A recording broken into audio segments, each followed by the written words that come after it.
Hi, this is Eckart from the Adreno store in Melbourne. We're going to just quickly chat a little bit today about how to start targeting pelagic fish. So we generally all start spearfishing, and myself included, we normally start targeting our reef species. One, they're a little bit easier, but there's going to come a time where either you're lucky enough to start seeing pelagics, or you're going to want to start targeting the pelagics in your area.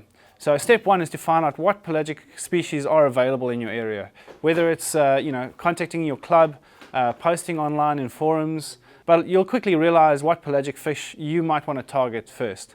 You might need a longer spear gun. Pelagics are generally fast moving. They tend to stay a little bit further away, although some fish with the right techniques you can draw them in. So you might need a longer spear gun or a slightly more powerful spear gun than what you currently have. So you might want to have a look. We normally recommend anywhere from like a 1.1 to up to a 1.4. A 1.2 is a very popular length in terms of spear gun. Now you can look at that and either power it up with twin 16s, twin 14s. We also recently have brought in some 14mm micro bore, and I personally really like what that does to your spear gun and the kind of power that it gives to it without really overpowering the spear gun much.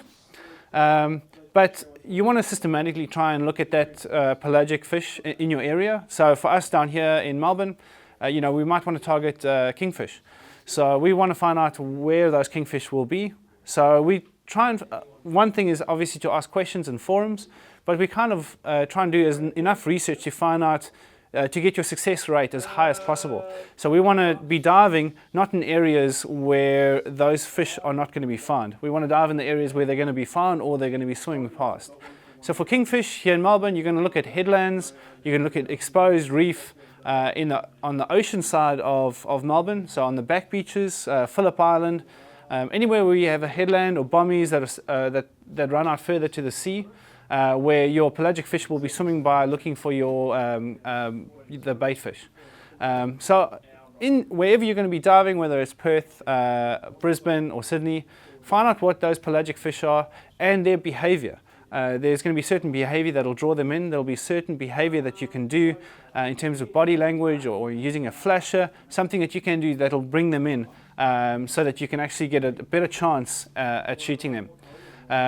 You want to learn different things about, certain times of the day might be a higher success rate in actually finding those fish. Using tools like your fish finder to actually locate schools of fish before you start diving. So again, we're going to encourage you to get involved in your clubs in the area that you live, ask around on the forums, and then obviously have a look at those different fish and specifically look at what you need to do to actually target those fish. So one is, obviously having the right equipment, diving in the right locations, and then hopefully over time, it's tough to shoot those fish from your couch. You need to be in the water, and you just need to put the time in to get them.